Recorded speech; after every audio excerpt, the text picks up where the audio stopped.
सभी MPP board 2021-22 सभी student सभी बच्चों का यहाँ पे स्वागत अभिनंदन है आप अपने यूट्यूब चैनल पर। इस वीडियो पर हम बात करेंगे आपके गणित मैथ्स की कक्षा 10 के गणित की क्लास 10 की गणित की फुल सॉल्यूशन के बारे में। ए टू जेड आपको एक भी नंबर कम नहीं होगा। सारे ऑब्जेक्टिव आपके किताब से जो है लिए गए सारे ऑब्जेक्टिव रहेंगे, किताब से लिए गए पूरा सॉल्यूशन रहेगा। यानी 80 में से 80 नंबर लाना है तो किताब के सॉल्यूशन को ज़रूर एक बार आपको कॉपी में लिखना है, क्योंकि आपके जो सॉल्यूशन आपके कहीं से भी मिल जाएंगे, परीक्षा धन से लिखते हैं, कहीं से भी लिखते हैं, लेकिन वो सॉल्यूशन हो सकता है आपके नंबर कट कर सकते हैं, हो सकता है वो ऑब्जेक्टिव गलत हो सकता है। लेकिन हम जो एक किताब से लेकर आए हैं वो ऑब्जेक्टिव आपके गलत नहीं हो सकते हैं। तो चलिए पहला ऑब्जेक्टिव देखेंगे। सभी बच्चे लिखते भी जाएंगे साथ साथ, हो सकता है रफ में लिखें या आप लोग टिक लगा लें पेपर में, इसके बाद कॉपी में लिख लेना। चलिए पहला सही विकल्प देखिए, संख्या 5 और 10 का महत्तम समापवर्तक निकालना। तो बहुत ही आसान है, 5 और 10 कर लेंगे और महत्तम समापवर्तक मतलब दोनों संख्या जिससे कटनी चाहिए। 2 से का देखिए, 2 से दोनों संख्या नहीं कटेगी।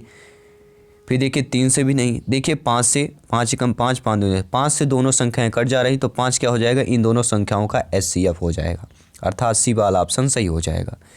यदि किसी द्विघात बहुपद ax² + bx + c के शून्यक अल्फ़ा और बीटा हों तो अल्फ़ा डॉट बीटा का मान क्या होता है। सभी लोग जानते हैं इसका एक फार्मूला है, एक आता है अल्फ़ा प्लस बीटा बराबर माइनस b/a होता है, सभी जानते हैं, और एक होता है अल्फ़ा डॉट बीटा अर्थात अल्फ़ा गुणे बीटा बराबर c/a होता है। तो यहाँ पे कौन सा वाला सही हो जाएगा, हमारा पहला वाला सही हो जाएगा। इसके बाद करेंगे तीसरे की, रैखिक समीकरण युग्म ax1 + b1y + c1 = 0, ax2 b2y c2 = 0 के अंततः अनेक होने का शर्त क्या होता है। तो सभी जानते हैं अंततः अनेक होने का जो शर्त होता है वह होता है a1/a2 = b1/b2 = c1/c2, अर्थात जो सी ऑप्शन दिया गया वह सही हो जाएगा। चौथा यहाँ पे क्या दिया गया है, सभी बच्चे ध्यानपूर्वक देखेंगे। दिया गया है 1 1 -1 -3 -1 में सार्व अंतर पूछा गया है। तो बहुत ही आसान है, यहाँ पे सार्वंतर जो है आपका -2 हो जाएगा। इसके बाद कह रहा है पाँचवा प्रश्न, यदि एक त्रिभुज में किसी एक भुजा का वर्ग अन्य दो भुजाओं के वर्गों के योग के बराबर हो तो पहली भुजा का सम्मुख कोण क्या होगा। मान लीजिए पहली भुजा है, दो अन्य भुजाओं के वर्गों का योग, मतलब क्या होता है, कर्ण का वर्ग, लंब का वर्ग, आधार का वर्ग होगा ना। तो ये हमारा कौन सा हो जाएगा, सभी लोग जानते हैं किसकी बात कर रहे हैं, 90 डिग्री की, 90 डिग्री वाला हो जाएगा सही। इसके बाद है छठा प्रश्न, बिंदुओं A 1-2 और B -3 और 4 को मिलाने वाले रेखाखंड के मध्य बिंदु के निर्देशांक होंगे। देखिए 1 और -2 और -3 और 4 दिया है, तो इसके जो मिलाने वाली रेखाखंड के मध्य बिंदु जो निर्देशांक होंगे वह होगा -1 और 1, अर्थात जो पहला ऑप्शन है वह सही हो जाएगा। अब बात करेंगे दूसरे में जो रिक्त स्थान दिया गया है, भाज्य बराबर खाली स्थान भागफल धन शेषफल। तो सभी लोग जानते हैं भाज्य बराबर क्या होता है, भाजक। तो यहाँ पे सभी बच्चे क्या कर लेंगे, भाजक गुणे भागफल धन शेषफल, खाली स्थान पे भाजक कर लेना है। दूसरा है घात 3 के किसी बहुपद के अधिकतम खाली स्थान शून्यक होते हैं तो 3 ही हो जाएंगे, जितनी घात होगी, 3 घात वाला है तो 3 ही शून्यक होंगे, तो यहाँ पे 3 कर लेना है। इसके बाद तीसरा है किसी द्विघात समीकरण के मूल यदि वास्तविक और समान है तो विविक्तकार का मान क्या होता है। तो यहाँ पे अगर द्विघात समीकरण के मूल वास्तविक और समान दिया गया तो यहाँ पे विविक्तकार का मान 0 हो जाएगा। क्या लिख लेना है, 0 लिख लेना है। इसके बाद चलते हैं अगले खाली स्थान की तरफ। अगला खाली स्थान है समांतर श्रेणी जो दी गई है, a + d, a + 2d और a + 3d खाली स्थान का 10वां पद होगा। तो सभी लोग जानते हैं कि इसमें जो -1 कर लेना होता है, तो यहाँ पे कौन सा हो जाएगा, सभी बच्चे जानते हैं 10वां पद क्या हो जाएगा,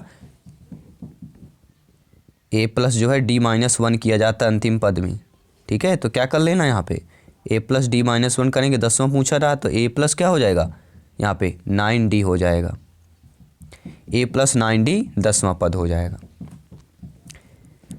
वे सभी आकृतियाँ जिनके आकार समान होते हैं परंतु इनके माप समान होने आवश्यक नहीं हैं, वे आकृतियाँ कौन सी कहलाती हैं? समरूप। समरूप आकृतियाँ कहलाती हैं। चौथा दिया गया बिंदु 0,4 किस अक्ष पर होगा? देखिए दोनों धनात्मक है, जब अक्ष से खींचते हैं तो एक्स अक्ष वाई अक्ष फिर एक्स अक्ष वाई अक्ष आता है। तो वाई यहाँ पे धनात्मक है, दोनों धनात्मक होंगे तो किस अक्ष पर होंगे? वाई अक्ष की बात करेंगे। तो सभी बच्चे क्या कर लेंगे यहाँ पे? बिंदु 0,4 किस पर स्थित होगा? तो वाई अक्ष पर स्थित होगा। वृत्त की एक छेदक रेखा वृत्त को कितने बिंदुओं पर प्रतिच्छेद करती है? तो सभी बच्चे वृत्त बना लेंगे। यहाँ पे एक छेदक रेखा, मान लीजिए वृत्त हो गया, कोई एक छेदक रेखा वृत्त को छेदी करती है तो वह 1 और 2 ही बिंदुओं पर क्या है? प्रतिच्छेद कर सकती। तो यहाँ पे क्या बच्चे लिख लेंगे? 2 लिख लेंगे। अब बात करेंगे सही जोड़ी की। सही जोड़ी जो स्क्रीन पर है, पहला दिया गया है स्तंभ 1 और स्तंभ दूसरा दिया गया, तो ध्यानपूर्वक सही जोड़ी को देखना है। सेक स्क्वायर थीटा -1, इसका क्या हो जाएगा? टेन स्क्वायर थीटा, लास्ट वाला ई वाला होगा, फर्स्ट का ई हो जाएगा।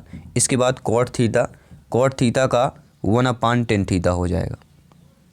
फिर 1 माइनस साइन स्क्वायर थीटा बराबर क्या हो जाएगा? कास स्क्वायर थीटा, डी वाला कर लेना है। फिर इसके बाद है कॉट 30, तो कॉट 30 का मान √3 कर लेना है। इसके बाद कॉस 90 माइनस थीटा, पाँचवा वाला, इसमें क्या कर लेना? सभी बच्चे क्या करेंगे? साइन थीटा वाला कर लेंगे। और एक ही बचता है तो इसका मान क्या हो जाएगा? 2 में हो जाएगा। कास 48, कास 42, साइन 48, सेक 42 का मान 2 हो जाएगा। तो सभी बच्चे यहाँ पे ध्यानपूर्वक लिख लिए होंगे। क्या क्या करना है एक बार और रिपीट कर देते हैं। Sec square theta tan square theta, cot theta का हो जाएगा 1/10 थीटा, क्योंकि काट का उल्टा 10, 10 का उल्टा काट होता है। 1 माइनस साइन स्क्वायर थीटा बराबर कॉस स्क्वायर थीटा, कॉट 30 का मान √3, कॉस 90 माइनस थीटा बराबर साइन थीटा, और लास्ट वाला कॉस 48 कॉसेक 42 धन साइन 48 सेक 42 वाला 2 वाला सही हो जाएगा। इसके बाद एक वाक्य और एक शब्द में उत्तर वाला देखिए सभी बच्चे। पहला दिया गया चित्र में बहुपद px के लिए y बराबर px का ग्राफ दिया है, तो px के शून्यों की संख्या बताना है। तो px के शून्यों की संख्या कितनी हो जाएगी? सभी बच्चे जानते, एक ये हो जाएगा और एक ये हो जाएगा, तो 2 हो जाएंगे। यहाँ पे कितने शून्यक हो जाएंगे px के? एक ये और एक ये, 2 हमारे हो जाएंगे। इसके बाद कह रहा है 2 चरों में रैखिक समीकरण का मानक रूप लिखना है। तो 2 चरों में पूछा जा रहा है, तो पहला लिख लीजिए a1x plus b1y plus c1 बराबर 0 कर लीजिए। दूसरे में a2x plus b2y plus c2 बराबर 0, ये कर लेना है। ये क्या हो जाएगा? 2 चरों में रैखिक समीकरण का मानक रूप हो जाएगा।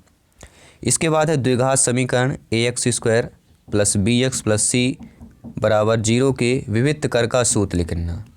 तो विविक्त कर का सूत्र क्या होता है? d बराबर क्या होता है? b स्क्वायर माइनस 4ac होता है। सभी बच्चे लिख लेंगे। अगला दिया गया शंकु के आयतन का सूत्र। पहले वृत्त का लिख लीजिए, सभी बच्चे लिखेंगे। चौथा वाला, वृत्त का क्षेत्रफल सभी जानते हैं πr² होता है और परिधि का क्या होता है? 2πr होता है, लेकिन यहाँ पे वृत्त का क्षेत्रफल है इसलिए यहाँ पे πr² हो जाएगा। इसके बाद है शंकु के आयतन का क्या होता है? 1/3 πr² h हो जाता है। इसके बाद कह रहा है 3 3 4 5 5 का समांतर माध्य क्या होगा? तो सभी लोग जानते हैं समांतर माध्य का फार्मूला क्या होता है। ऊपर जो हमारी संख्या दी गई है इनका सभी बच्चे प्लस कर लीजिए सभी का, और जितनी संख्या है उसका भाग दे दीजिए। तो हमारी 5 संख्या है, 5 का भाग दे दीजिए। 3 3 6 4 10 5 15 5 20, 20/5 करेंगे, 4 हमारा आंसर आ जाएगा। तो 4 कर लेना है। समांतर माध्य कितना होगा? 4 हो जाएगा। इसके बाद है किसी निश्चित घटना की प्रायिकता का मान क्या होता है? तो किसी निश्चित घटना की प्रायिकता का मान 1 ही होता है, क्योंकि निश्चित घटना है। इसके बाद सत्य देखते हैं। पहला दिया गया है 2 धनात्मक पूर्णांक a और b दिए रहने पर ऐसी अद्वितीय पूर्ण संख्याएं q और r विद्यमान हैं, तो ये वाला जो हमारा दिया गया है बिल्कुल सत्य हो जाएगा। दूसरा है वृत्त की परिधि πr² होती है। सभी लोग जानते हैं वृत्त की परिधि πr² नहीं 2πr होती है, लेकिन यहाँ पे πr² दिया इसलिए ये भी आपका गलत हो जाएगा। तो पहला सही दूसरा गलत। तीसरा, गोले का संपूर्ण पृष्ठ पाई आर स्क्वायर होता है, बिल्कुल गलत है, ये भी आपका गलत हो जाएगा। तो दूसरा तीसरा हमारे असत्य हो गए। इसके बाद चौथा है, माध्यक बहुलक एवं माध्य के संबंध 2 माध्य बराबर बहुलक धन 3 माध्य, तो ये बिल्कुल सही दिया गया है। इसका पक्षांतरण कर लिया गया है। जब आप लोग पेपर में देखेंगे तो क्या दिया रहेगा, सभी जानते हैं, ये पक्षांतरण कर दिया गया है। अब इसके बाद कर लेते हैं अगले प्रश्न की। अब करते हैं क्वेश्चन प्रश्न क्रमांक 6 से। सभी बच्चे ध्यानपूर्वक देखेंगे, हम आपको आंसर दिखाते जाएंगे। आपको अपने सभी बच्चे यहाँ पे ध्यानपूर्वक देखेंगे। प्रश्न क्रमांक 6वां जो आप लोगों की स्क्रीन पर दिया गया है, प्रश्न क्रमांक 6वां का आप लोगों को उत्तर लिख लेना है। HCF दिया गया है 306 और 657 बराबर 9 दिया गया है। तो इसका LCM बराबर क्या फार्मूला होता है, सभी लोग जानते हैं, पहली संख्या दूसरी संख्या बटे HCF होता है। तो ठीक है, क्योंकि यहाँ पे LCM निकालना है। तो LCM बराबर क्या हो जाएगा, 306 गुणे 657 बटे 9 कर लेंगे। तो सभी बच्चे इसका नोट से कट करिए, देखिए कितना आ रहा है। 3 एकम 3, 0 कर लेंगे और 3 दूनी 6, 3 बचेगा, 3 तिहाई 9 होता है। 3 से फिर एक बार काट देंगे, 3 तिहाई 9 और 3 चौक 12, 34 गुणे 657 करेंगे, जो आंसर आ जाएगा आप सभी का हो जाएगा। सभी बच्चे करेंगे 657 गुणे 34 कर लीजिए। 4 सते 28, हासिल 2 आया, 4 पंचे 20, 2 22, 2 आया, 4 छंगा 24, 2 26, 3 सते 21, 2 आया, 3 पचे 15, 2 17, हासिल 1 आई, 3 छंग 18, 1 19, इसको प्लस कर लीजिए, कितना आ जाएगा 8, 3 7 6 13, सभी लिखिए कितना आ रहा है, 9 2 11,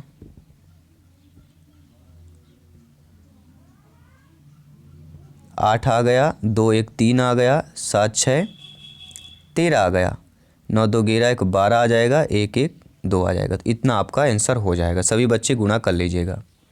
इसके बाद करते हैं प्रश्न क्रमांक 9वें की बात करेंगे। 7 8 अभी नहीं कर रहे हैं, आगे आपको बता दिया जाएगा। प्रश्न क्रमांक 9वां का उत्तर क्या दिया गया, दिया है त्रिभुज ABC दिया गया है। ये पूरा आंसर है। सभी बच्चे इसका वीडियो पॉज कर इसको लिख लेंगे। सभी बच्चे चित्र बना लेंगे अच्छे तरीके से और वीडियो पॉज कर ये सारा कुछ लिख लेंगे।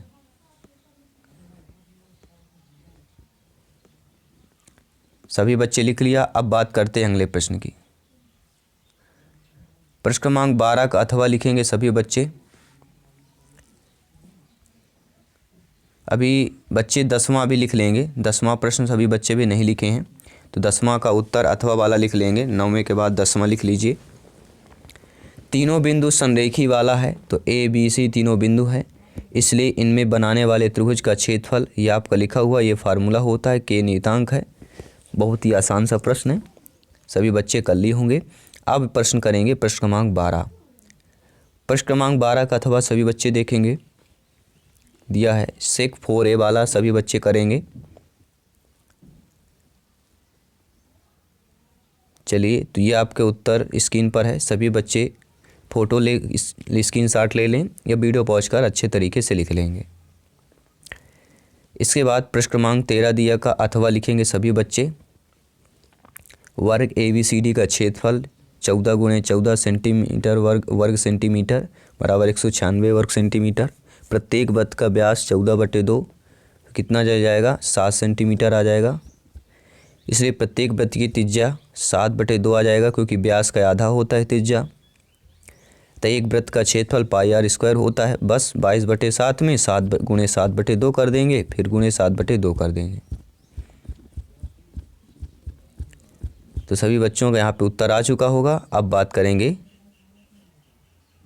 13 के बाद। अब आपका आता है और भी ये कुछ लिखा हुआ है, इसलिए चारों वृत्तों का क्षेत्रफल, ये आपका आंसर दिया गया है। सारे बुक से आंसर लिखे गए हैं, इसलिए बिल्कुल करेक्ट है। अब बात करेंगे प्रश्न क्रमांक 14 की। माना कि एस और आर क्रमशः संगीता के जीतने और रेशमा के जीतने की घटनाएं व्यक्त करते हैं। संगीता के जीतने की प्रायिकता पी आर बराबर 1 माइनस पी एस कर लेंगे। चूँकि घटनाएं आर और एस पूरक हैं इसलिए 1 माइनस 0.62 बराबर 0.38 आंसर आ जाएगा। अब सभी बच्चे पृष्ठ क्रमांक 15 देखेंगे, अथवा वाला लिखेंगे। निकाला गया कंचा हरा कंचा होने की प्रायिकता वाला सभी बच्चे लिख लेंगे। वीडियो पॉज करें, अच्छे तरीके से लिख लेंगे। इसका आंसर 13/17 आएगा। चलिए, तो अभी हमने यहाँ तक किया और इसके सेकंड पार्ट में जो भी क्वेश्चन रह गए उनको भी जल्द, क्योंकि हम बुक से सलूशन निकालते हैं, बुक से सलूशन में टाइम भी लगता है, इसलिए इसका सेकंड पार्ट जल्दी आएगा। तो सभी बच्चे सब्सक्राइब कर लेंगे और चाहते हैं बुक का सलूशन लिखना, पूरा A to Z नंबर लाना, तो आने वाला पार्ट बहुत ही जल्दी आने वाला है। तो सभी बच्चे ध्यानपूर्वक वीडियो को देखें, अच्छे तरीके से लिखें और क्योंकि अच्छे नंबर तभी मिलेगा। हो सकता है अगर कोविड का टाइम है तो ये नंबर आपके लिए बोर्ड एग्ज़ाम में भी काम कर सकता है। तो बहुत अच्छे ध्यानपूर्वक लिखना है और इससे रिलेटेड ही एग्ज़ाम में भी पेपर आने वाला है, तो तैयारी ये बहुत ही अच्छी होने वाली है। तो बेस्ट तरीके से लिखें, अपना सर्वदा क्या है बेस्ट हमेशा देना चाहिए। तो सभी बच्चों का जय हिंद है, जल्दी मिलते हैं इसके सेकंड पार्ट पर।